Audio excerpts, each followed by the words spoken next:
அகபா ஒப்பந்தங்கள். அகபாவில் முதல் ஒப்பந்தம். மதீனாவைச் சேர்ந்த 6 நபர்கள் நபித்துவத்தின் 11வது ஆண்டு ஹஜ்ஜுடைய காலத்தில் நபி ஸல்லல்லாஹு அலைஹி வஸல்லம் அவர்களின் கையில் இஸ்லாமை தழுவி நபி அவர்களின் தூதுத்துவத்தை தங்கள் கூட்டத்தாருக்கும் தெரிவிப்போம் என்று வாக்கு கொடுத்திருந்தனர். இந்நிகழ்ச்சியை பற்றி இதற்கு முன்பே நாம் கூறியிருக்கிறோம். இதை அடுத்து நபித்துவத்தின் 12ஆம் ஆண்டு ஹஜ் காலத்தில் கிபி 621 ஜூலையில் மதீனாவிலிருந்து நபி ஸல்லல்லாஹு அலைஹி வஸல்லம் அவர்களிடம் இஸ்லாமிய ஒப்பந்தம் பைஆ செய்வதற்காக 15 நபர்கள் வந்திருந்தனர். முந்தைய ஆண்டு வந்த 6 நபர்களில் ஜாபீர் இப்னு அப்துல்லா இப்னு ரிஆபை தவிர மற்ற 5 பேர்களும் அவர்களுடன் புதிதாக 7 நபர்களும் இச்சமயம் வந்திருந்தார்கள். அந்த 7 நபர்களில் முந்திய 5 பேர் கஸ்ரஜ் கிளையையும் பிந்திய 2 அவுஸ் கிளையையும் சேர்ந்தவர்கள். ஒன்று முஆத் இப்னு ஹாரிஸ் ரலியல்லாஹு அன்ஹு, நஜ்ஜார் குடும்பத்தைச் சேர்ந்தவர். 2 தக்வான் இப்னு அப்துல் கைஸ் ரலியல்லாஹு அன்ஹு, இவர் ஜுரை குடும்பத்தைச் சேர்ந்தவர். 3 உபாதா இப்னு சாமித் ரலியல்லாஹு அன்ஹு, இவர் கன்மு குடும்பத்தைச் சேர்ந்தவர். 4 யஜீத் இப்னு ஸஅலபா ரலியல்லாஹு அன்ஹு, கன் குடும்ப நண்பர்களில் ஒருவர் இவர். 5 அப்பாஸ் இப்னு உபாதா இப்னு நல்லாஹ் ரலியல்லாஹு அன்ஹு, சாலிம் குடும்பத்தைச் சேர்ந்தவர். அடுத்து 6 அபுல் ஹைசம் இப்னு தையிஹான் ரலியல்லாஹு அன்ஹு, அப்துல் அஷ்ஹல் குடும்பத்தைச் சேர்ந்தவர். 7 உவைம் இப்னு சாயிதா ரலியல்லாஹு அன்ஹு, அம்ரு இப்னு அவுஃப் குடும்பத்தைச் சேர்ந்தவர். இவர்கள் அனைவரும் மினாவில் அகபா என்ற இடத்திற்கு அருகில் நபி ஸல்லல்லாஹு அலைஹி வஸல்லம் அவர்களிடம் ஒப்பந்தம் செய்தார்கள். ஆதாரம் இப்னு ஹிஷாம். நபியே, நம்பிக்கை கொண்ட பெண்கள் உங்களிடம் வந்து அல்லாஹுவுக்கு யாதொன்றையும் இணை வைப்பதில்லை என்றும், திருடுவதில்லை என்றும், விபச்சாரம் செய்வதில்லை என்றும், தங்கள் பெண் சந்ததிகளை கொலை செய்வதில்லை என்றும், தங்களுடைய கைகால்கள் அறிய, அதாவது பொய்யென தெரிந்தே கற்பனையாக அவதூறு கூறுவது இல்லை என்றும் உங்களிடம் பையத் கொடுத்து வாக்குறுதி செய்தால் அவர்களுடைய வாக்குறுதியை பெற்றுக்கொண்டு நீங்கள் அவர்களுக்காக முன்னர் அவர்கள் செய்துவிட்ட குற்றங்களுக்காக அல்லாஹுவிடத்தில் மன்னிப்பை கோருங்கள். நிச்சயமாக அல்லாஹு மிக மன்னிப்பவனும் கிருபையுடையவனமாக இருக்கின்றான். அல் குர்ஆன் அத்தியாயம் 60 வசனம் 12 என்ற இந்த வசனத்திற்கு ஏற்பவே நபி ஸல்லல்லாஹு அலைஹி வஸல்லம் அவர்கள் தங்களது தோழர்களிடம் இஸ்லாமிய ஒப்பந்தம் செய்தார்கள். உபாதத் இப்னு சாமித் ரலியல்லாஹு அன்ஹு அவர்கள் அறிவிக்கிறார்கள், நபி ஸல்லல்லாஹு அலைஹி வஸல்லம் அவர்கள் கூறினார்கள், வாருங்கள், நீங்கள் அல்லாஹுக்கு எதையும் இணையாக்க கூடாது, திருடக்கூடாது, விபச்சாரம் செய்யக்கூடாது, உங்களின் பிள்ளைகளை கொலை செய்யக்கூடாது, அவதூறு கூறக்கூடாது, நன்மையில் எனக்கு மாறு செய்யக்கூடாது என்று என்னிடம் நீங்கள் இஸ்லாமிய ஒப்பந்தம் செய்து தாருங்கள். உங்களில் யார் இந்த உடன்படிக்கையை முழுமையாக நிறைவேற்றுகிறாரோ அவருக்கு அல்லாஹ் நற்கூலி வழங்குவான். யார் சில குற்றங்களை செய்து அதற்காக உலகிலேயே தண்டிக்கப்படுவாரோ அத்தண்டனையே அவர் பாவத்தை போக்கிவிடும். ஒருவர் குற்றம் செய்து அந்த குற்றத்தை அல்லாஹ் மறைத்துவிட்டால் அது அல்லாஹ்வின் விருப்பத்திற்கு உட்பட்டது. அவன் விரும்பினால் அவரை தண்டிக்கலாம் அல்லது மன்னிக்கலாம். நபி ஸல்லல்லாஹு அலைஹி வஸல்லம் அவர்கள் இவ்வாறு கூறி முடித்த பின் நாங்கள் அதை ஏற்றுக்கொண்டோம் என்று நபி அவர்களிடம் உறுதிமொழி கொடுத்தோம். ஆதாரம் ஸஹீஹுல் புகாரி. மதீனாவில் அழைப்பாளர். மேற்கூறப்பட்ட ஒப்பந்தம் நல்ல முறையில் முடிந்தது. ஹஜ்ஜுடைய காலங்கள் கழிந்த பின் ஒப்பந்தம் செய்து கொடுத்தவர்களுடன் நபி ஸல்லல்லாஹு அலைஹி வஸல்லம் தனது முதல் இஸ்லாமிய அழைப்பாளரை மதீனாவிற்கு அனுப்பினார்கள். அல்லாஹ்வின் மார்க்கத்தை பரப்புவதற்கும் மார்க்க ஞானங்களை கற்றுக்கொள்வதற்கும் இந்த அழைப்பாளர் அனுப்பப்பட்டார். இப்பணிக்காக முதலாவதாக இஸ்லாமை ஏற்றுக்கொண்டவர்களில் ஒருவரான முஸ்அப் இப்னு உமைர் அல் அப்தரி ரலியல்லாஹு அன்ஹு என்ற வாலிபரை நபி ஸல்லல்லாஹு அலைஹி வஸல்லம் தேர்ந்தெடுத்தார்கள். மகிழ்ச்சி தரும் வெற்றி. முஸ்அப் இப்னு உமைர் அஸ்அத் இப்னு ஜுரராவின் வீட்டில் தங்கினார். அல் முக்ரி, குர்ஆனின் ஞானமுடையவர் என்று முஸ்அப் முஸ்லிம்களால் கண்ணியமாக அழைக்கப்பட்டார். முஸ்அபும் அஸ்அதும் சேர்ந்து மதீனாவாசிகளிடையே மிக உற்சாகத்துடன் இஸ்லாமை பரப்பினார்கள். முஸ்அப் ரலியல்லாஹு அன்ஹு அழைப்பு பணியில் நல்லதொரு முன்னேற்றம் கண்டார், பல சாதனைகள் படைத்தார் என்பதற்குரிய சான்றுகளில் ஒன்று, ஒரு நாள் அஸ்அத் இப்னு ஜுரரா ரலியல்லாஹு அன்ஹு முஸ்அபை அழைத்துக் கொண்டு அப்துல் அஷ்ஹல், லஃபர் ஆகிய கோத்திரத்தார்களின் இல்லங்களுக்கு சென்றார். வழியில் லஃபர் கோத்திரத்தாரின் தோட்டத்திற்குள் சென்று மரக் என்ற கிணற்றுக்கு அருகில் அமர்ந்தனர். அவர்களுடன் பல முஸ்லிம்களும் அங்கு சேர்ந்து கொண்டனர். சாதி இப்னு முஆத் என்பவரும் உசைத் இப்னு ஹுலைர் என்பவரும் அதுவரை இஸ்லாமை ஏற்காமல் இணை வைப்பில் தான் இருந்தனர். இவ்விருவரும் தங்களின் கூட்டத்தினருக்கு தலைவர்களாக இருந்தனர். முஸ்அபும் அஸ்அதும் தங்களின் தோட்டங்களில் அமர்ந்திருக்கின்றனர் என்று கேள்விப்பட்டவுடன் சாத் உசைதிடம், நீ நமது எளியோர்களை ஏமாற்றும் இந்த இருவரிடமும் சென்று அவர்களை எச்சரிக்கை செய். நமது வீடுகளுக்கு அவர்கள் வரக்கூடாது என்று தடுத்துவிடு. நான் அவர்களிடம் கூற முடியாததற்கு காரணம் அஸ்அத் இப்னு ஜுராரா எனது சிறிய தந்தையின் மகனாவார். இந்த உறவு மட்டும் இல்லாதிருந்தால் நானே இக்காரியத்தை செய்திருப்பேன் என்று கூறினார். இதை கேட்ட உசைத் தனது ஈட்டியை எடுத்துக்கொண்டு இருவரையும் நோக்கி விரைந்து வந்தார். இதை பார்த்துவிட்ட அஸ்அத் இப்னு ஜுராரா தனது நண்பர் முஸ்அபிடம், இதோ தனது கூட்டத்தின் தலைவர் வருகிறார், நீங்கள் அவரிடம் அல்லாஹுக்காக உண்மையானவற்றை கூறிவிடுங்கள் என்று கூறவே அதற்கு முஸ்அப், அவர் என்னுடன் அமர்ந்தால் நான் அவருடன் பேசுவேன் என்று கூறினார். அங்கு வந்த உசைத் அவருக்கு அருகில் நின்று கொண்டு, நீங்கள் ஏன் இங்கு வந்தீர்கள்? எங்களில் எளியோர்களை ஏமாற்றவா? உங்களுக்கு உயிரின் மீது ஆசை இருந்தால் இங்கிருந்து சென்று விடுங்கள் என்று கோபமாக கூறினார். அதற்கு முஸஅப் அவரிடம், நீங்கள் அமர்ந்து நான் சொல்வதை கேளுங்கள், உங்களுக்கு விருப்பமாக இருந்தால் ஏற்றுக்கொள்ளுங்கள், நீங்கள் விரும்பாவிட்டால் விட்டுவிடுங்கள் என்று கூறவே, உசைத் நீங்கள் சொல்வது சரிதான் என்று கூறி தனது ஈட்டியை நட்டு வைத்து அதற்கு அருகில் உட்கார்ந்து கொண்டார். முஸஅப் ரலியல்லாஹு அன்ஹு உசைதுக்கு இஸ்லாமின் விளக்கங்களை கூறி குர்ஆனை ஓதி காட்டினார்கள். இதை கேட்டுக் கொண்டிருக்கும் போதே உசைதின் முகத்தில் மாற்றத்தை, அதாவது இஸ்லாமை ஏற்றுக்கொள்ள வேண்டும் என்ற ஆர்வத்தை அனைவரும் கண்டார்கள். இதை கேட்டதற்கு பிறகு உசைத், ஆஹா, இது எவ்வளவு அழகிய உரைநடையாக இருக்கின்றது, இம்மார்க்கத்தில் சேர விரும்பினால் நான் என்ன செய்ய வேண்டும் என்று கேட்டார். அதற்கு அவ்விருவரும், நீங்கள் குளித்து தூய்மையான ஆடை அணிந்து லா இலாஹ இல்லல்லாஹ், வணங்குவதற்குரிய இறைவன் அல்லாஹ்வை தவிர வேறு யாரும் இல்லை என மொழிந்து பிறகு 2 ரக்காத் தொழ வேண்டும் என்று கூறினார்கள். உசைத் எழுந்து சென்று குளித்து தூய்மையான ஆடை அணிந்து கொண்டு இஸ்லாமை ஏற்று 2 ரக்காத் தொழுதார். பிறகு கூறினார், எனக்கு பிறகு ஒருவர் இருக்கிறார், அவரும் உங்களை பின்பற்றி உங்களது மார்க்கத்தை ஏற்றுக்கொண்டால் அவரது கூட்டத்தினர் அனைவரும் உங்களை ஏற்றுக்கொள்வார்கள், அவர்தான் சஅத் இப்னு முஆத், அவரை உங்களுக்கு நான் காட்டுகிறேன் என்று கூறினார். பிறகு தனது ஈட்டி எடுத்துக்கொண்டு சஅத் இப்னு முஆதிடம் சென்றார். சஅத் தனது கூட்டத்தாருடன் சபையில் அமர்ந்திருந்தார். உசைதை பார்த்த சஅத், அல்லாஹ்வின் மீது சத்தியமாக இவரது முகத்தில் ஏதோ மாற்றம் தெரிகிறது, இங்கிருந்து செல்லும் போதிருந்த அவருடைய முகம் அவர் திரும்ப வரும்போது இல்லையே என்று கூறினார். சபையில் வந்து நின்ற உசைதிடம், உசைதே, அங்கு சென்று என்ன செய்தாய் என்று கேட்டார் சஅத். அதற்கு உசைத், தான் இஸ்லாமை தழுவியதை வெளிப்படுத்தாமல் நான் அவ்விருவரிடமும் பேசினேன். அல்லாஹ்வின் மீது சத்தியமாக அந்த இருவரிடமும் எந்த தவறையும் நான் காணவில்லை.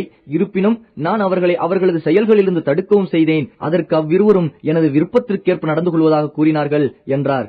மேலும் ஹாரிசா கூட்டத்தார் உங்களுடன் உள்ள உடன்படிக்கை முறிக்க வேண்டும் என்பதற்காகவே உங்கள் சிறிய தாயின் மகனான அஸ்அதை கொலை செய்ய சென்றிருக்கிறார்கள் என்ற செய்தி எனக்கு கிடைத்தது என்று சஅதிடம் உசைத் கூறினார். இதை கேட்டவுடன் சஅத் சினமடைந்தவராக தனது ஈட்டியை எடுத்துக்கொண்டு அவ்விருவரிடமும் வந்தார்கள். அவ்விருவரும் அமைதியாக அமர்ந்திருப்பதை பார்த்து உசைத் கூறிய நோக்கத்தை சஅத் புரிந்து கொண்டார். இவர்களின் பேச்சை நான் கேட்க வேண்டும் என்பதற்காகத்தான் உசைத் இவ்வாறு செய்திருக்கிறார் என்று சஅத் விளங்கிக் கொண்டார். அவர்களுக்கு அருகில் நின்று கொண்டு அஸ்அத் இப்னு ஜுராராவை பார்த்து, அல்லாஹ்வின் மீது சத்தியமாக அபு உமாமாவே, உனக்கும் எனக்கும் உள்ள உறவின் காரணத்தால் தான் நீ இவ்வாறு செய்வதற்கு துணிந்திருக்கிறாய். உனக்கு எவ்வளவு துணிச்சல் இருக்கும்? எங்களது வீட்டிற்கு வந்து எங்களுக்கு விருப்பமற்ற முறையில் நடந்து கொள்கிறாயா என்று கேட்டார். அஸ்அத் இப்னு ஜுராரா இதற்கு முன்பு சஅத் இப்னு முஆதை பற்றி முஸ்அபிடம் கூறியிருந்தார். அதாவது, முஸ்அபே, நம்மிடம் வருகிற இவர் தனது கூட்டத்தின் தலைவர். இவர் இஸ்லாமை ஏற்றுக்கொண்டால் இவரது சமூகத்தினர் அனைவரும் ஒருவர் கூட பின்வாங்காமல் இஸ்லாமை ஏற்றுக்கொள்வார்கள் என்று கூறியிருந்தார். முஸ்அப் ரலியல்லாஹு அன்ஹு அவர்கள் அமைதியாக, சஅதே, அமர்ந்து நான் கூறுவதை கேட்க மாட்டீர்களா? உங்களுக்கு நாங்கள் கூறுவது பிடித்திருந்தால் ஏற்றுக்கொள்ளுங்கள், உங்களுக்கு நாங்கள் கூறுவது வெறுப்பாக இருந்தால் உங்களுக்கு விருப்பமற்றதிலிருந்து நாங்கள் விலகிக் கொள்கிறோம் என்று கூறினார். சரி என்று தனது ஈட்டியை நட்டு வைத்து சஅத் அமர்ந்து கொண்டார். முஸ்அப் ரலியல்லாஹு அன்ஹு அவர்கள் அவருக்கு இஸ்லாமை அறிமுகப்படுத்தி குர்ஆனை ஓதி காட்டினார்கள். அடுத்து சஅத் பேச துவங்கும் முன்பே அவரது முகத்தில் இஸ்லாம் பிரகாசிப்பதை அனைவரும் கண்டார்கள். பிறகு சஅத் இஸ்லாமை ஏற்றுக்கொள்வதற்கு என்ன செய்ய வேண்டும் என்று வினவினார். குளித்து தூய்மையான ஆடை அணிந்து லா இலாஹ இல்லல்லாஹ், வணக்கத்திற்குரியவன் அல்லாஹ்வை தவிர வேறு யாரும் இல்லை என கூறி 2 ரக்காத் தொழ வேண்டும் என்று கூறினார்கள். உடனே அவரும் அவ்வாறே செய்தார். பிறகு தனது ஈட்டியை எடுத்துக்கொண்டு தனது சமூகத்தினர் அமர்ந்திருந்த சபைக்கு வந்தார். அவரை பார்த்து அவரின் சமூகத்தினர், அல்லாஹ்வின் மீது சத்தியமாக இவரது முகத்தில் மாற்றம் ஏற்பட்டுள்ளது என்று பேசிக் கொண்டார்கள். சஅத் சபைக்கருகில் வந்து, அப்துல் அஷ்ஹல் கிளையனரே, என்னை பற்றி உங்களது கருத்தென்ன என்று கேட்டார். அதற்கு அவர்கள், நீங்கள் எங்கள் தலைவர், எங்களில் சிறந்த அறிவாளி, எங்களில் மிக பாக்கியம் பெற்றவர் என்று கூறினார்கள். அப்போது அவர், நீங்கள் அல்லாஹ்வையும் அவனது தூதரையும் நேசிக்கும் வரை நான் உங்களில் எந்த ஆண்களிடமும் பெண்களிடமும் பேச மாட்டேன் என்று கூறினார். அன்று மாலைக்குள் அவரது கூட்டத்தினரில் உசைரீம் என்பவரை தவிர அனைத்து ஆண்களும் பெண்களும் முஸ்லீம் ஆகிவிட்டனர். உசைரீம் உஹுது போர் நடந்த போதுதான் இஸ்லாமை ஏற்றுக்கொண்டார். தொழும் வாய்ப்பு கிடைப்பதற்கு முன்பாகவே போரில் கலந்து கொண்டு வீர மரணம் அடைந்தார். இதனால் அவரை பற்றி மிக குறைவாக அமல் செய்தார், ஆனால் அதிகமான நன்மை அடைந்து கொண்டார் என்று நபி ஸல்லல்லாஹு அலைஹி வஸல்லம் அவர்கள் கூறினார்கள். அஸ்அத் இப்னு ஜுராராவின் வீட்டில் தங்கி முஸ்அப் ரலியல்லாஹு அன்ஹு இஸ்லாமின் அழைப்பு பணியை செய்து கொண்டிருந்தார். மதீனா வாசிகளில் பெரும்பாலானவர்களின் இல்லங்களில் இஸ்லாம் நுழைந்திருந்தது. ஒவ்வொரு வீட்டிலும் ஆண்களும் பெண்களுமாக பலர் இஸ்லாமை தழுவியிருந்தனர். ஆனால் உமையா இப்னு ஸைத், கத்மா, வாயில் ஆகிய குடும்பத்தினர் மற்றும் இஸ்லாமை ஏற்கவில்லை. இவர்கள் அவர்களது இனத்தைச் சேர்ந்த கைஸ் இப்னு அல் அஸ்வத் என்ற பிரபல கவிஞரின் கட்டுப்பாட்டில் இருந்ததால் அவர் அம்மக்களை இஸ்லாமை ஏற்க விடாமல் தடுத்திருந்தார். ஆனால் அவர்களும் பிற்காலத்தில் கந்தக் யுத்தம், அகழ்போர் நடைபெற்ற ஹிஜ்ரி 5ஆம் ஆண்டு இஸ்லாமை தழுவினர். நபித்துவத்தின் 13ஆம் ஆண்டு ஹஜ்ஜுடைய காலம் தொடங்கும் முன்பே மாபெரும் சாதனை, வெற்றி என்ற நற்செய்தியை எடுத்துக்கொண்டு முஸ்அப் ரலியல்லாஹு அன்ஹு மக்கா திரும்பினார். நபி ஸல்லல்லாஹு அலைஹி வஸல்லம் அவர்களிடம் மதீனாவாசிகளின் செய்திகள், அவர்களின் சிறந்த பண்புகள், அவர்களுக்கு இருக்கும் ஆற்றல்கள், மன உறுதி ஆகியவற்றை விவரமாக எடுத்துக் கூறினார். ஆதாரம் இப்னு ஹிஷாம். அகபாவில் 2வது ஒப்பந்தம். நபித்துவத்தின் 13ஆம் ஆண்டு கிபி 622 ஜூன் திங்கள் ஹஜ்ஜுடைய காலத்தில் ஹஜ்ஜுக்காக மதினாவாசிகளில் முஸ்லிம்களும் முஸ்லிம் அல்லாதவர்களும் கலந்து 70க்கும் அதிகமானோர் மக்கா வந்தனர். மதினாவில் இருக்கும்போது அல்லது மக்காவிற்கு வரும் வழியில் இந்த முஸ்லிம்கள் இவ்வாறு பேசிக் கொண்டார்கள். மக்காவின் மலைப்பாதைகளை சுற்றித் திரிந்து கொண்டு மக்களால் விரட்டியடிக்கப்பட்டு மக்களை அஞ்சிய நிலையில் வாழ்ந்து வர நபி அவர்களை நாம் எதுவரை விட்டு வைத்திருப்பது? மதினாவாசிகளின் இந்த உணர்ச்சிமிக்க பேச்சிலிருந்து நபி ஸல்லல்லாஹு அலைஹி வஸல்லம் அவர்களை மதினாவிற்கு அழைத்துச் செல்ல வேண்டும் என்ற ஆசை அவர்களது உள்ளத்தில் இருப்பதை நாம் தெரிந்து கொள்ளலாம். இவர்கள் அனைவரும் மக்கா வந்து சேர்ந்தனர். பிறகு அதிலிருந்த முஸ்லிம்களுக்கும் நபி ஸல்லல்லாஹு அலைஹி வஸல்லம் அவர்களுக்கும் இடையில் ரகசியமான முறையில் சந்திப்புகள் பல நடந்து கொண்டிருந்தன. இறுதியாக ஹஜ் கடமைகளை முடித்து மினாவில் முதல் ஜம்ராவுக்கு அருகிலுள்ள அகபாவில் பிறை 12ஆம் நாள் நள்ளிரவில் சந்திப்போம் என்று நபி ஸல்லல்லாஹு அலைஹி வஸல்லம் அவர்களும் முஸ்லிம்களும் முடிவு செய்தனர். சிலை வழிபாட்டிற்கும் இஸ்லாமிற்கும் நடந்த போராட்டத்தில் மாபெரும் திருப்பு முனையாக அமைந்த வரலாற்று பிரசித்தி மிக்க இந்த சந்திப்பை பற்றி அன்சாரிகளின் தலைவர்களில் ஒருவராக விளங்கிய கஅப் இப்னு மாலிக் ரலியல்லாஹு அன்ஹு விவரிப்பதை நாம் பார்ப்போம். நாங்கள் ஹஜ் செய்ய மக்காவிற்கு வந்திருந்தோம். ஹஜ் முடிந்த 2வது தினத்தில் அகபாவில் சந்திக்கலாம் என்று நபி ஸல்லல்லாஹு அலைஹி வஸல்லம் அவர்களிடம் பேசி முடிவு செய்தோம். அதன்படி நபி ஸல்லல்லாஹு அலைஹி வஸல்லம் அவர்களை சந்திக்க நாங்கள் தயாரானோம். அப்போது எங்களுடன் எங்களின் தலைவர்களில் சிறப்புமிக்க ஒருவரான அபு ஜாபிர் எனப்படும் அப்துல்லா இப்னு அம்ர் இப்னு ஹராம் என்பவரையும் உடன் அழைத்துக் கொண்டோம். எங்களுடன் வந்தவர்களில் அதுவரை இஸ்லாமை ஏற்காமல் இருந்தவர்களுக்கு நாங்கள் இதை பற்றி எதையும் கூறவில்லை. அபு ஜாபிருக்கு நாங்கள் இஸ்லாமை பற்றி விளக்கம் கொடுத்தோம். அபு ஜாபிரே, நீங்கள் எங்களின் தலைவர்களில் ஒருத்தர், எங்களில் மிகவும் மதிப்பு மிக்கவர்களில் நீங்களும் ஒருவர். நீங்கள் நாளை நரக நெருப்பில் வேதனை செய்யப்படுவதை நாங்கள் விரும்பவில்லை என்று கூறி இஸ்லாமை ஏற்க அழைப்பு கொடுத்தோம். நாங்கள் நபி ஸல்லல்லாஹு அலைஹி வஸல்லம் அவர்களை அகபாவில் சந்திக்க இருக்கிறோம் என்பதையும் கூறினோம். அவர் எங்களின் அழைப்பை ஏற்று இஸ்லாமை தழுவி எங்களுடன் அகபா ஒப்பந்தத்திலும் கலந்து கொண்டார். பிறகு நியமிக்கப்பட்ட 12 தலைவர்களில் இவரும் ஒருவராவார். தொடர்ந்து கஅப் ரலியல்லாஹு அன்ஹு அவர்கள் கூறுகிறார்கள், அன்றிரவு நாங்கள் எங்களது கூடாரங்களில் எங்களது கூட்டத்தினருடன் தங்கியிருந்து விட்டு இரவின் 3இல் ஒரு பகுதி கழிந்த பின் நபி ஸல்லல்லாஹு அலைஹி வஸல்லம் அவர்களை சந்திப்பதற்காக ரகசியமாக வெளியாகி அகபாவிற்கு அருகிலுள்ள கணவாயில் ஒன்று சேர்ந்தோம். நாங்கள் ஆண்களில் 73 பேரும் பெண்களில் மாஜின் குடும்பத்தைச் சேர்ந்த உம்மு உமாரா என்ற நுசைபா பின்த் காப் என்பவரும் சலமா குடும்பத்தைச் சேர்ந்த உம்மு மனீக் என்ற அஸ்மா பின்த் அம்ர் என்பவரும் கலந்து கொண்டனர். நாங்கள் நபி ஸல்லல்லாஹு அலைஹி வஸல்லம் அவர்களை எதிர்பார்த்து அக்கணவாயில் கூடினோம். நபி ஸல்லல்லாஹு அலைஹி வஸல்லம் அவர்களுடன் அப்பாஸ் இப்னு அப்துல் முத்தலிபும் வந்தார்கள். அந்நேரத்தில் அவர் முஸ்லீமாக இல்லை. எனினும் தனது அண்ணன் மகனுடைய செயல்பாடு மற்றும் நடைமுறைகளை சரிவர தெரிந்து கொள்வதற்காகவும் அவருக்காக அன்சாரிகளிடம் உறுதிமொழி வாங்குவதற்காகவும் அங்கு வந்திருந்தார். அவரே குழுமி இருந்தவர்களில் முதலாவதாக பேசத் தொடங்கினார். ஆதாரம் இப்னு ஹிஷாம். உரையாடலின் தொடக்கமும் அப்பாஸின் விளக்கமும். அனைவரும் சபையில் ஒன்று கூடிய பின் மார்க்க ரீதியான மற்றும் நபி ஸல்லல்லாஹு அலைஹி வஸல்லம் அவர்களை பாதுகாப்பது தொடர்பான ஒப்பந்தங்களை உறுதிப்படுத்துவதற்காக பேச்சுவார்த்தைகள் தொடங்கின. முதலில் நபி ஸல்லல்லாஹு அலைஹி வஸல்லம் அவர்களது தந்தையின் சகோதரர் அப்பாஸ் இப்னு அப்துல் முத்தலிப் பேசினார். அவர் தனது பேச்சில் இந்த நட்பு ஒப்பந்தத்தின் விளைவாக தங்களின் தோள்களில் சுமக்க இருக்கும் பொறுப்பு எவ்வளவு ஆபத்தானது, எவ்வளவு பெரிய பின் விளைவுகளை கொண்டது என்பதை மிக தெளிவாக அன்சாரிகளுக்கு விவரித்தார். இதோ அப்பாஸ் அவர்களின் பேச்சின் சுருக்கம். கஸ்ரஜ் கூட்டத்தினரே, நிச்சயமாக முஹம்மது எங்களிடம் எவ்வாறு இருக்கிறார் என்பது உங்களுக்கு நன்றாக தெரியும். எங்கள் கூட்டத்தில் எங்களது ஷிர்க் இணை வைக்கும் கொள்கையின் மீது இருப்பவர்களிடமிருந்து நாம் அவரை இது நாள் வரை பாதுகாத்து வந்திருக்கிறோம். அவர் எங்களது கூட்டத்தில் கண்ணியமாக, அதே நேரத்தில் அவரது ஊரில் பாதுகாப்புடனும் தான் இருக்கின்றார். எனினும் அவர் உங்களுடன் இணைந்து விடவும் உங்களுடன் ஒன்றிவிடவும் விரும்புகிறார். நீங்கள் அவருக்கு தரும் வாக்கை காப்பாற்றி எதிரிகளிடமிருந்து அவரை பாதுகாப்பவர்களாக இருந்தால் அவரை அழைத்துச் செல்லலாம். இல்லை, நீங்கள் அவரை எதிரிகளிடம் ஒப்படைத்து விடுவீர்கள், இங்கிருந்து அழைத்துச் சென்றவுடன் கைவிட்டு விடுவீர்கள் என்று இருப்பின் இப்போதே அவரை விட்டுவிடுங்கள். ஏனென்றால் அவர் தனது கூட்டத்தினருடன் தனது ஊரில் கண்ணியத்துடனும் பாதுகாப்புடனும் தான் இருக்கின்றார். அப்பாஸின் இந்த உரையாடலுக்கு பின் காப், நீங்கள் கூறியதை நாங்கள் கேட்டுவிட்டோம். அல்லாஹ்வின் தூதரே, நீங்கள் பேசுங்கள். உங்களுக்கும் உங்களது இறைவனுக்கும் நீங்கள் விரும்பியதையெல்லாம் எங்களிடமிருந்து எடுத்துக் கொள்ளுங்கள் என்று கூறினார். ஆதாரம் இப்னு ஹிஷாம். அன்சாரிகளின் உறுதியையும் வீரத்தையும் இந்த மகத்தான பொறுப்பையும் அதன் விபரீதமான பின் விளைவுகளையும் தாங்கிக் கொள்வதில் அவர்களிடம் இருந்த உறுதியையும் மன தூய்மையையும் இந்த பதில்களிலிருந்து தெரிந்து கொள்ளலாம். காபு கூறிய பிறகு நபி ஸல்லல்லாஹு அலைஹி வஸல்லம் அவர்களின் உரையும் அதற்கு பின் உறுதிமொழி வாங்குவதும் நடைபெற்றது. ஒப்பந்தத்தின் அம்சங்கள். ஜாபிர் ரலியல்லாஹு அன்ஹு இதை பற்றி மிக விரிவாக அறிவிக்கிறார்கள். அல்லாஹ்வின் தூதரே, எந்த விஷயங்களுக்காக நாங்கள் உங்களிடம் இஸ்லாமிய ஒப்பந்தம் பைஅத் செய்ய வேண்டும் என்று கேட்க அதற்கு விளக்கமாக நபி ஸல்லல்லாஹு அலைஹி வஸல்லம் கூறினார்கள், இன்பத்திலும் துன்பத்திலும் கட்டளைக்கு செவிசாய்க்க வேண்டும், கட்டுப்பட வேண்டும். வசதியிலும் வசதி இன்மையிலும் செலவு செய்ய வேண்டும். நன்மையை ஏவ வேண்டும், தீமையை தடுக்க வேண்டும். அல்லாஹுக்காக நீங்கள் தியாகம் செய்ய தயாராக வேண்டும். அல்லாஹ்வின் விஷயத்தில் பழிப்பவர்களின் பழிப்பு உங்களை பாதித்துவிடக் கூடாது. ஆட்சி அதிகாரத்தை பெறுவதற்காக சண்டையிடக்கூடாது. நான் உங்களிடம் வந்துவிட்டால் நீங்கள் எனக்கு உதவி செய்ய வேண்டும். உங்களையும் உங்களது மனைவியரையும் பிள்ளைகளையும் பாதுகாப்பதைப் போல் நீங்கள் என்னை பாதுகாக்க வேண்டும். இதனை நீங்கள் பைஆ இஸ்லாமிய ஒப்பந்தம் செய்து கொடுங்கள். அல்லாஹ் உங்களுக்கு சொர்க்கத்தை தருவான். இவ்வாறு நபி ஸல்லல்லாஹு அலைஹி வஸல்லம் அவர்கள் உரை நிகழ்த்தினார்கள். ஆதாரம் முஸ்னத் அஹ்மத், பைஹகி, முஸ்தத்ரகுல் ஹாக்கிம், இப்னு ஹிஷாம். இந்நிகழ்ச்சியை காப் ரலியல்லாஹு அன்ஹு அவர்களும் அறிவிக்கிறார்கள்.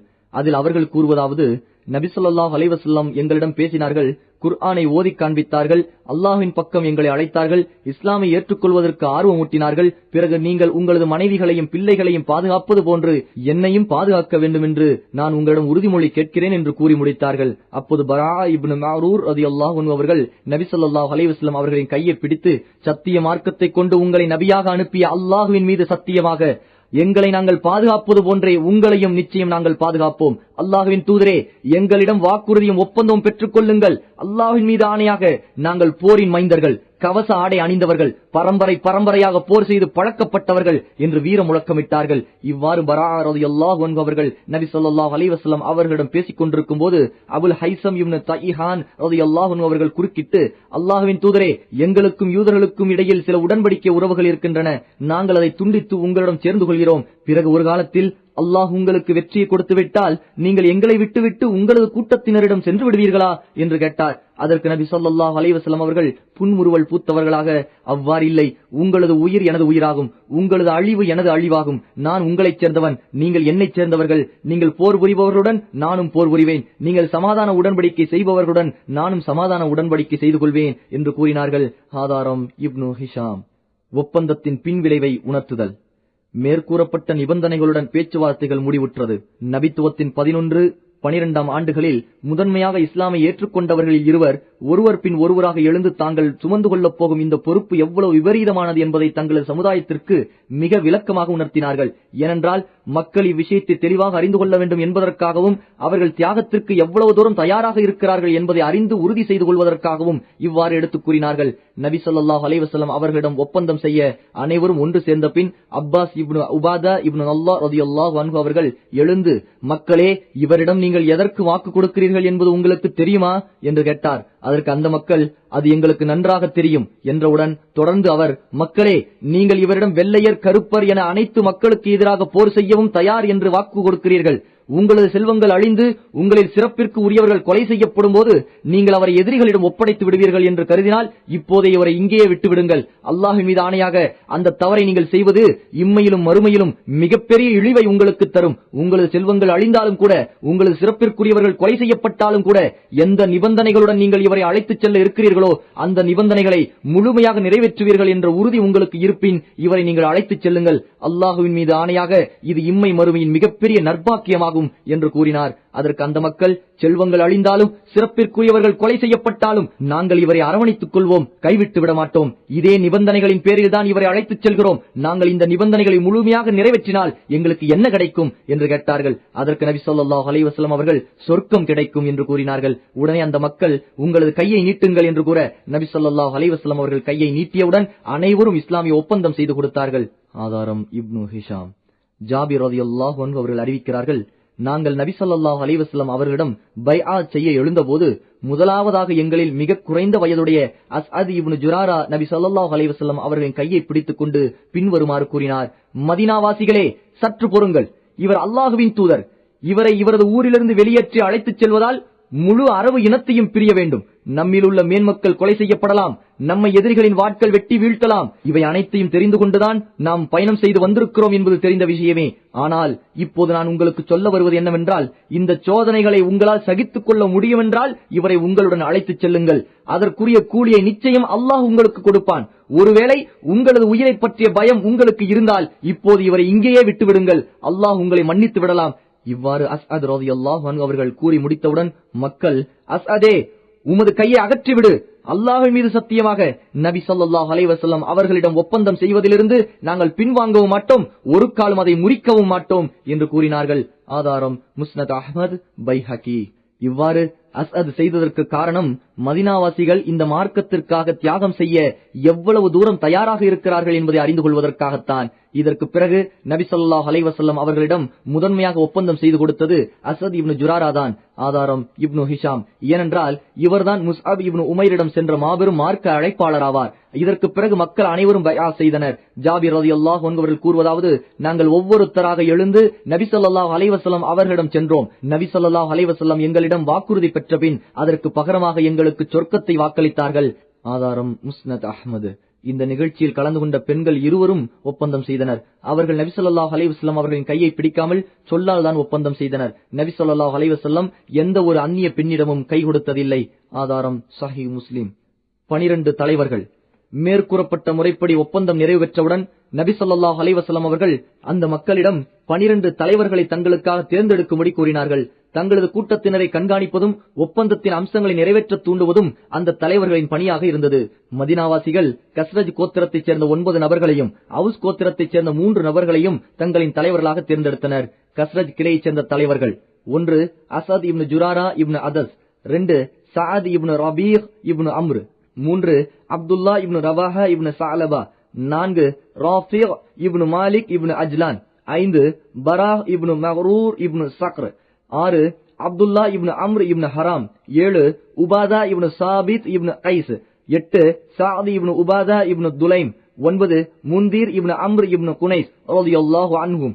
அவுஸ் கிளையைச் சேர்ந்த தலைவர்கள்: 1 உஸைத் இப்னு ஹுலைர் இப்னு சிமாக், 2 சஅத் இப்னு கைசமா இப்னு ஹாரிஸ், 3 ரிஃபாஆ இப்னு அப்துல் முந்தீர் இப்னு ஜுபைர் ரலியல்லாஹு அன்ஹும். இந்த தலைவர்களிடம் அவர்கள் தலைவர்கள் என்ற அடிப்படையில் மற்ற சில உடன்படிக்கையையும் நபி ஸல்லல்லாஹு அலைஹி வஸல்லம் வாங்கினார்கள். அதாவது ஈசா இப்னு மரியமுக்கு அவரது உற்ற தோழர்கள் பொறுப்பாளிகளாக இருந்தது போன்று நீங்கள் உங்களது கூட்டத்தினரின் காரியங்களுக்கு பொறுப்பாளிகள் ஆவீர்கள். நான் முழு முஸ்லிம் சமுதாயத்தினருக்கும் பொறுப்பாளி ஆவேன் என்று நபி ஸல்லல்லாஹு அலைஹி வஸல்லம் கூற இதை அவர்கள் அனைவரும் ஏற்றுக்கொண்டார்கள். ஆதாரம் இப்னு ஹிஷாம். ஷைத்தான் கூச்சலிடுகிறான். நள்ளிரவில் ரகசியமாக நடைபெற்ற உடன்படிக்கை முழுமையாக நிறைவு பெற்று கூட்டத்தினர் அனைவரும் பிரிந்து செல்ல இருக்கும் நேரத்தில் ஷைத்தான்களில் ஒருவனுக்கு அந்த ஒப்பந்தத்தை பற்றி தெரிய வந்தவுடன் அதை பகிரங்கப்படுத்துவதற்காக கூச்சலிட்டான். கடைசி தருணத்தில்தான் அவனுக்கு உடன்படிக்கை தெரிய வந்ததால் குறைஷி தலைவர்களுக்கு இந்த செய்தியை முன்கூட்டியே தெரிவிக்க முடியாமல் போய்விட்டது. எனவே முஸ்லிம்கள் ஒன்று சேர்வதிலிருந்து அவர்களை தடுக்கும் சந்தர்ப்பம் அவர்களுக்கு ஏற்படவில்லை. உடனடியாக அந்த ஷைத்தான் அங்குள்ள ஒரு உயரமான இடத்தில் ஏறி நின்று கொண்டு மிக பயங்கரமான சப்தத்தில், ஓ கூடாரத்தில் தங்கியிருப்பவர்களே, இதோ இந்த இழிவுக்குரியவரையும் அவருடன் மதம் மாறி சென்றவர்களை நீங்கள் பார்க்க வேண்டாமா? இவர்களெல்லாம் உங்கள் மீது போர் தொடுக்க வேண்டுமென ஒன்று கூடியிருக்கிறார்கள் என்று கூச்சலிட்டான். அதை கேட்ட நபி ஸல்லல்லாஹு அலைஹி வஸல்லம் அவர்கள், இவன் இந்த கணவாயின் ஷைத்தான் என்று கூறி அந்த ஷைத்தானை நோக்கி, ஏய் அல்லாஹ்வின் எதிரியே, அதி விரைவில் நான் உனது கணக்கை முடித்து விடுகிறேன் என்று கூறிவிட்டு அங்கிருந்தவர்களிடம் அவரவர் கூடாரங்களுக்கு கலைந்து செல்லுமாறு ஆணை பிறப்பித்தார்கள். ஆதாரம் இப்னு ஹிஷாம். இந்த ஷைத்தானின் பேச்சை கேட்ட அப்பாஸ் இப்னு உபாதா இப்னு அல்லாஹ், உங்களை உண்மையை கொண்டு அனுப்பிய இறைவனின் மீது ஆணையாக, நீங்கள் விரும்பினால் நாளை இங்கு தங்கியிருக்கும் மினாவாசிகள் அனைவர் மீதும் நாங்கள் வாளேந்தி போர் தொடுக்கிறோம் என்று கூறினார். ஆனால் அதற்கு நபி ஸல்லல்லாஹு அலைஹி வஸல்லம் அவர்கள், நமக்கு அவ்வாறு கட்டளையிடப்படவில்லை, இப்போது நீங்கள் உங்களது கூடாரங்களுக்கு திரும்பிச் செல்லுங்கள் என்று கூறவே அனைவரும் திரும்பிச் சென்று தங்களது கூட்டத்தினருடன் உறங்கிக் கொண்டார்கள். ஆதாரம் இப்னு ஹிஷாம். குறைஷிகளின் எதிர்ப்பு. இந்த உடன்படிக்கையின் செய்தி குறைஷிகளின் காதுகளுக்கு எட்டியவுடன் அவர்களுக்கு மத்தியில் பெரும் சலசலப்பு ஏற்பட்டது. அவர்களை துக்கங்களும் கவலைகளும் ஆட்கொண்டன. இதுபோன்ற உடன்படிக்கை ஏற்பட்டால் அதன் முடிவுகளும் விளைவுகளும் எப்படி இருக்கும் என்பதை குறைஷிகள் நன்கு அறிந்திருந்ததால் நிலைமை என்னவாகுமோ என்று பயந்து சஞ்சலத்திற்கு ஆளாயினார்கள். எனவே அதிகாலையில் மக்காவாசிகளுடைய தலைவர்களின் ஒரு மாபெரும் குழு இவ்வுடன்படிக்கைக்கு தங்களது கடுமையான எதிர்ப்பையும் ஆட்சேபனையையும் தெரிவிப்பதற்காக மதீனாவாசிகளிடம் வந்தனர். கஸ்ரஜ் கூட்டத்தினரே, எங்கள் கூட்டத்தைச் சேர்ந்தவரை எங்களிடமிருந்து வெளியேற்ற விரும்புகின்றீர்களா? எங்கள் மீது போர் தொடுக்க அவருடன் நீங்கள் உடன்படிக்கை செய்கின்றீர்களா? அல்லாஹ்வின் மீது ஆணையாக உங்களுக்கும் நமக்கும் மத்தியில் போரை நாங்கள் அறவே விரும்பவில்லை என்று அந்த குழு மதீனாவாசிகளிடம் கூறினர். ஆதாரம் இப்னு ஹிஷாம். இந்த உடன்படிக்கை இரவின் இருளில் மிக ரகசியமாக நடைபெற்று இருந்ததால் மதீனாவாசிகளில் இணை வைப்பவர்களாக இருந்தவர்களுக்கு இந்த உடன்படிக்கையை பற்றி எதுவும் தெரியாது. எனவே அவர்கள் குழம்பிவிட்டனர். அப்படி ஒன்றும் நடக்கவில்லை என்று மதீனாவைச் சேர்ந்த இணை வைப்பவர்கள் மறுத்தனர். மக்காவாசிகள் அப்துல்லா இப்னு உபை இப்னு சலூலிடம் விசாரித்தனர். அதற்கு, இது முற்றிலும் பொய்யான செய்தி. நான் மதீனாவில் இருந்திருந்தால் கூட எனது கூட்டத்தினர் என்னிடம் ஆலோசனை செய்யாமல் இதுபோன்ற செயல்களில் இறங்க மாட்டார்கள். நான் இங்கு இருக்கும்போது எனக்கு தெரியாமல் இதுபோன்று அவர்கள் ஒரு காலம் செய்திருக்கவே மாட்டார்கள் என்று அவன் கூறினான். முஸ்லிம்களோ தங்களை ஒருவருக்கொருவர் பார்த்துக் கொண்டு எதுவும் பேசாமல் வாய்மூடி இருந்துவிட்டனர். குறைஷி தலைவர்கள் மதீனா முஷ்ரிக்குகளின் இணை வைப்போர்களின் பேச்சை நம்பி தோல்வியுடன் திரும்பினர். குறைஷிகள் செய்தியை உறுதி செய்தனர். மதீனாவாசிகளை பற்றி கேள்விப்பட்ட செய்தி பொய்யாக இருக்குமோ என்று சற்றே உறுதியான எண்ணத்தில்தான் அவர்கள் திரும்பினர். ஆனாலும் அதை பற்றி துருவி ஆராய்ந்து விசாரித்துக் கொண்டே இருந்தனர். இறுதியில் தாங்கள் கேள்விப்பட்ட செய்தி உண்மைதான், இரவிலேயே ஒப்பந்தம் முழுமையடைந்து விட்டது என்று அறிந்து கொண்டனர். உடனே மதீனாவாசிகளை விரட்டி பிடிப்பதற்காக குறைஷிகளின் குதிரை வீரர்கள் தங்களது குதிரைகளை வெகு விரைவாக செலுத்தினார்கள். ஆனால் அவர்களை அடைந்து கொள்ள முடியவில்லை. காரணம், நபி ஸல்லல்லாஹு அலைஹி வஸல்லம் அவர்களின் கட்டளைக்கிணங்க மதீனாவாசிகள் வெகு விரைவாக தங்களது நாடுகளை நோக்கி பயணமாகிவிட்டார்கள். ஆனால் பயண கூட்டத்தின் கடைசியாக சென்று கொண்டிருந்த சஅத் இப்னு உபாதாவையும் முந்தீர் இப்னு அம்ரையும் குறைஷிகள் பார்த்துவிட்டனர். அவர்கள் இருவரையும் பிடிக்க முயலவே முந்தீர் விரைந்து சென்று தப்பித்துக் கொண்டார். சஅத் ரலியல்லாஹு அன்ஹு குறைஷிகளின் கையில் சிக்கிக் கொண்டார். அந்த குறைஷிகள் அவரை அவரது வாகனத்தின் கயிற்றைக் கொண்டு கையை கழுத்துடன் கட்டி அடித்து தலைமுடியை பிடித்து இழுத்தவர்களாக மக்காவுக்கு அழைத்து வந்தனர். இதை பார்த்த முத்ஈம் இப்னு அதியும் ஹாரிஸ் இப்னு ஹர்ஃப் இப்னு உமையாவும் சஅதை குறைஷிகளின் பிடியிலிருந்து விடுவித்தனர். ஏனென்றால் முத்ஈம் மற்றும் ஹாரிஸின் வியாபார கூட்டங்கள் மதீனாவை கடந்து செல்லும் போது அக்கூட்டங்களுக்கு சஅத் ரலியல்லாஹு அன்ஹு அவர்கள்தான் பாதுகாப்பு அளித்து வந்தார்கள். இதற்கிடையில் தங்களுடன் சஅதை பார்க்காத அன்சாரிகள் அவரை காப்பாற்றி அழைத்து வருவதற்காக ஆலோசனை செய்து கொண்டிருந்த பொழுது சஅத் ரலியல்லாஹு அன்ஹு குறைஷிகளின் பிடியிலிருந்து விடுபட்டு வந்துவிடவே அனைவரும் மதீனா சென்று விட்டனர். ஆதாரம் ஜாதுல் மஆத் இப்னு ஹிஷாம். இதுதான் அகபாவின் 2வது ஒப்பந்தமாகும். இதற்கு அகபாவின் மாபெரும் ஒப்பந்தம் என்றும் பெயர் கூறப்படும். இந்த உடன்படிக்கையை அன்பு, ஆதரவு என்ற உணர்ச்சிகளுடனும் முஸ்லிம்கள் பலதரப்பட்டவர்களாக இருப்பினும் தங்களுக்குள் உதவி ஒத்தாசை செய்து கொள்ள வேண்டும், அல்லாஹ்வின் வழியிலே தங்களது வீரத்தையும் உறுதியையும் வெளிப்படுத்த வேண்டும் என்ற உணர்ச்சிகளுடனும் நிறைவு பெற்றது. மதீனாவில் வாழும் ஒரு முஸ்லிம் மக்காவில் வாழும் பலவீனமான தன் சகோதர முஸ்லிம் மீது இரக்கம் காட்டுகிறார், அவருக்காக உணர்ச்சி வசப்படுகிறார், அவர் மீது அநியாயம் செய்பவர்களை வெறுக்கிறார். தனது முஸ்லிமான சகோதரர் தன்னை விட்டு மறைந்திருந்தாலும் அல்லாஹ்விற்காக அவர் மீது அன்பின் உணர்வுகள் இவரது உள்ளத்தில் ஊற்றெடுக்கின்றன. இந்த உணர்வுகளும் உணர்ச்சிகளும் காலத்தால் நீங்கிவிடக் கூடியதல்ல. ஏனென்றால் இதன் பிறப்பிடம் அல்லாஹ்வையும் அவனது தூதரையும் அவனது கிதாபையும் நம்பிக்கை கொண்டதால் உருவானதாகும். இறை நம்பிக்கையை உலகத்தின் எந்த ஒரு அநியாயமான அல்லது வரம்பு மீறிய சக்தியாலும் நீக்கிவிட முடியாது. இந்த இறை நம்பிக்கையினும் புயல் வீச ஆரம்பித்தால் கொள்கையிலும் செயல்களிலும் வியக்கத்தக்க மாபெரும் ஆச்சரியங்களை பார்க்கலாம். இந்த ஈமானை, நம்பிக்கையை அடைந்ததின் மூலமாகத்தான் முஸ்லிம்கள் வரலாற்று பக்கங்களில் தங்களது செயல்களை பதித்து மாறாத அடிச்சுவடுகளை விட்டுச் செல்ல முடிந்தது. அதுபோன்ற வீரச் செயல்களும் அடிச்சுவடுகளும் கடந்த காலத்திலும் இல்லை, தற்காலத்திலும் இல்லை, இனிவரும் காலங்களிலும் இருக்காது.